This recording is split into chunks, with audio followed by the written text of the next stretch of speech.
إن الحمد لله نحمده ونستعينه ونستغفره ونعوذ بالله من شرور أنفسنا ومن سيئات أعمالنا من يهده الله فلا مضل له ومن يضلله فلن تجد له وليا مرشدا أشهد أن لا إله إلا الله وحده لا شريك له وأشهد أن محمدا عبده ورسوله ولا نبي بعده أوصيكم وإياي بتقوى الله فقد فاز المتقون ومن يتق الله فاجعل له مخرجا ويرزقه من حيث لا يحتسب صدق الله العظيم. وفي الله رحمكم الله. Alhamdulillahirabbil alamin. Rasa syukur kita kepada Allah Subhanahu wa taala pastinya kita lafadzkan senantiasa dengan lisan kita. Senantiasa kita mengucap alhamdulillah kepada Allah Subhanahu wa taala dengan segala karunia dan kenikmatan-kenikmatan yang diberikan oleh Allah Subhanahu wa taala. Dan juga wadfillah rahimakumullah, pastinya dengan kenikmatan itu, dengan karunia Allah itu, Allah pun akan memintai pertanggungjawaban kita di hadapan Allah nantinya. Ketika Allah Subhanahu wa taala masih memberikan umur panjang bagi kita, pastinya Allah juga akan memintai pertanggungjawaban umur kita di hadapan Allah Subhanahu wa taala. Ketika Allah Subhanahu wa taala masih memberikan kesehatan dan kemampuan terhadap badan kita, pastinya Allah pun akan memintai pertanggungjawaban dari keadaan kesehatan kita. Dan juga ketika Allah Subhanahu wa taala memberikan karunia dunia, yakni harta, keluarga, pastinya Allah Subhanahu wa taala akan memintai pertanggungjawaban daripada harta dan juga keluarga yang kita dapatkan di dunia ini. Wa fillah rahimakumullah. Dan pertanggungjawaban kita dengan seluruh kenikmatan dan karunia Allah Subhanahu wa taala yang diturunkan Allah Subhanahu wa taala terhadap diri kita ini tidak ada lain, tiada bukan, pastinya Allah ingin kita memanfaatkan segalanya ini hanyalah untuk mendapatkan ridha Allah Subhanahu wa taala. Keluarga kita, jangan sampai dengan keluarga ini kita akan semakin jauh daripada ridha Allah Subhanahu wa taala. Harta kita, jangan sampai dengan harta ini kita akan semakin jauh kehidupan kita dari Allah Subhanahu wa taala. Maka itu semuanya ibadati fillah rahimakumullah, destinasi kita yang terakhir pastinya adalah akhirat. Destinasi kita yang terakhir pastinya adalah ridho Allah Subhanahu wa taala. Maka mari kita manfaatkan semua apa-apa yang kita miliki sekarang. Entah itu anak, entah itu harta, entah itu kekuasaan. Mari kita manfaatkan untuk mendapatkan akhirat, yakni ridho Allah Subhanahu wa taala. Salat dan salam tetap kita limpahkan dan haturkan kepada Nabiullah Muhammad sallallahu alaihi wasallam. Karena Rasulullah sallallahu alaihi wasallam itu adalah miftahul jannah. Ya, jadi miftahul jannah itu kalau kalimat itu qauli la ilaha illallah. Dan siapa yang mengucap la ilaha illallah, dia berhak untuk mendapatkan surganya Allah Subhanahu wa taala. Entah berapa nanti lamanya hisabnya gitu ya. Jadi orang ya yang mengucap kalimat la ilaha illallah walaupun dia ahli maksiat, ya, yang penting dia tidak syirik kepada Allah Subhanahu wa taala, dia berhak untuk mendapatkan apa? Surganya Allah Subhanahu wa taala. Jadi watifillah rahimakumullah, ya, di dalam dinul Islam ini yang kita syiarkan itu adalah apa? Rahman dan Rahimnya Allah Subhanahu wa taala. Bukan apa? Adabnya Allah Subhanahu wa taala. Ya. Ketika kita bertemu dengan keluarga kita, ketika kita mengajak orang lain untuk sholat dan lain sebagainya, yang kita gembor-gemborkan apa? Yakni ampunannya Allah Subhanahu wa taala. Rahman dan Rahimnya Allah Subhanahu wa taala. Ya, karena apa? Sifat Rahman dan Rahimnya Allah Subhanahu wa taala itu lebih dominan daripada sifat adabnya Allah Subhanahu wa taala. Innallaha yuhibbut tawwabina wa yuhibbul mutatahhirin. Semuanya Allah Subhanahu wa taala itu apa? Menerima taubat. Ya. Sangat suka terhadap, sangat mencintai terhadap apa? Orang-orang yang senantiasa bertaubat kepada Allah Subhanahu wa taala. Iwati fillah rahimakumullah. Pada kesempatan kali ini saya ingin menukil sebuah hadis Rasulullah SAW. Dan itu masih ada kaitannya dengan kenikmatan-kenikmatan kita. Kita diberikan kehidupan oleh Allah Subhanahu wa taala. Kita diberikan masyarakat oleh Allah Subhanahu wa taala. Kita diberikan tetangga oleh Allah Subhanahu wa taala. Sahabat oleh Allah Subhanahu wa taala. Dan sahabat kita mempunyai hak atas diri kita, dan kita juga mempunyai kewajiban atas saudara kita. Iwati fillah rahimakumullah. Qala Rasulullah sallallahu alaihi wasallam. Rasulullah sallallahu alaihi wasallam di dalam hadis yang diriwayatkan oleh Muslim mengatakan, man sattara musliman sattarahu Allahu fid dunya wal akhirah wallahu fi auni 'abdi ma kana 'abdu fi auni akhihi wa man salaka tariqan yaltamisu fihi 'ilman sahalallahu lahu tariqan ilal jannah wa mastama'a qaumin fi baiti min buyutillah yatluna kitaballah wa yatadaruna bainahum illa nazzalat alaihimus sakinah wa ghashiyat alaihimur rahmah wa haffathumul malaikah wa dzakarahumullahu fi man 'indahu wa man batta'a min 'ilmihi lam yusyrik bihi nasbah.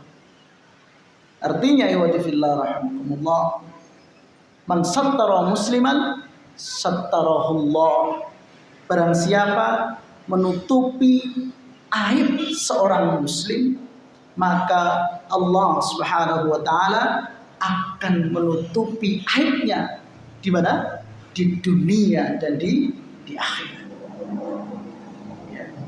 Kita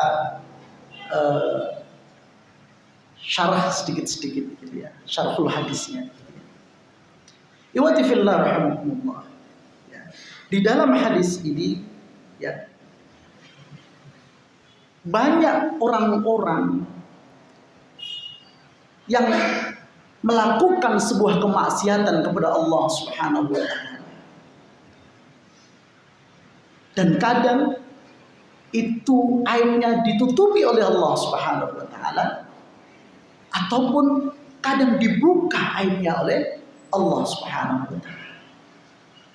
Dan kita ini wa fillah rahimakumullah yang melihat apabila kita menjumpai saudara kita yang bermaksiat kepada Allah Subhanahu wa taala, akan tetapi sekarang beliau ini dalam keadaan hijrah menuju ridha Allah Subhanahu wa taala, mencoba untuk mendapatkan kebenaran Allah Subhanahu wa taala, hukumnya wajib bagi kita untuk apa? Untuk menutupi segala aib-aib. Bahkan kita tidak berhak untuk apa? Membahasnya lagi dengan pengalaman-pengalaman kemaksiatan yang dia lakukan.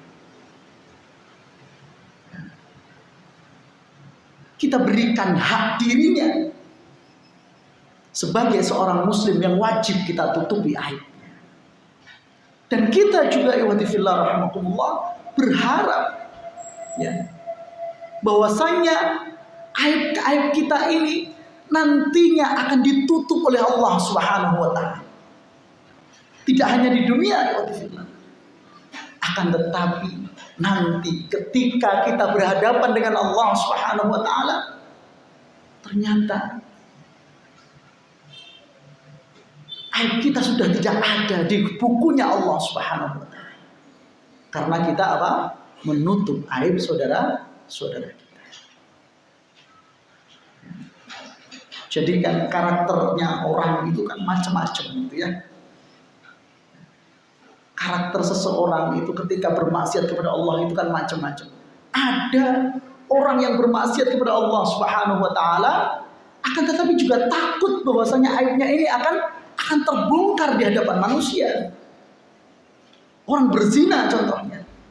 Tapi juga takut kalaulah kedoknya ini dibongkar.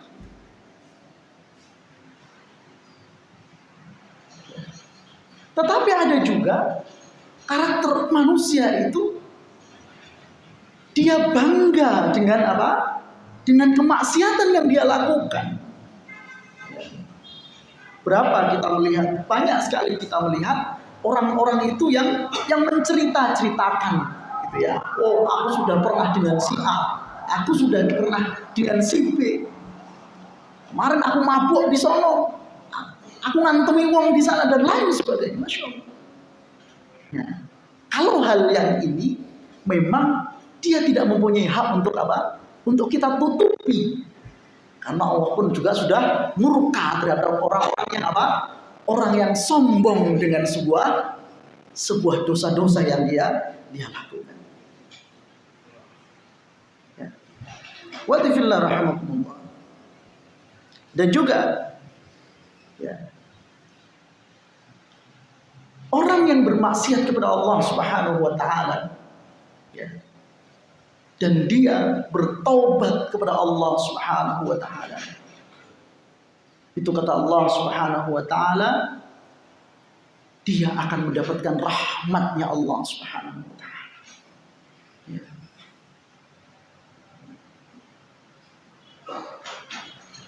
Di dalam surah Az-Zumar dikatakan bahwasanya orang-orang yang mendolimi dirinya sendiri ya, maka dia akan dan dia tidak berputus asa terhadap rahmatnya Allah Subhanahu wa taala. Sekali lagi, kalaulah kita ini berbuat dosa segede gunung, rahimakumullah, dan kita bertobat, maka taubatnya ataupun maghfirahnya Allah Subhanahu wa taala ini akan lebih besar daripada dosa yang kita lakukan.